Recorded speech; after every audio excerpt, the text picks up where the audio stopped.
Hi, I'm Susan Paxton on behalf of Expert Village. I am going to show you how to make a gift basket. Now there's various baskets available that you can make. Welcome to a new home, welcome to the neighborhood, Mother's Day, Father's Day. There's just all kinds of baskets available. But if you want to make your own, these are the steps that you can follow. Today I am going to make a bath time pedicure basket as a gift basket for a woman. Now I have various baskets available to choose from. You can use almost any kind of basket. I prefer them with the handle sometimes.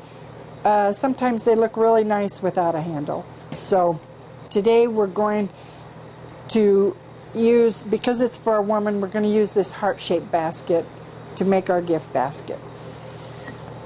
These are baskets that are already made up. This is a baby girl basket. It has a baby bottle with a pink lid. It has a little pink nightie in it and some little washcloths, and done in a cute little pink and white basket. This basket is an aromatherapy basket with all kinds of body butter and bath salts and everything in a green apple flavor.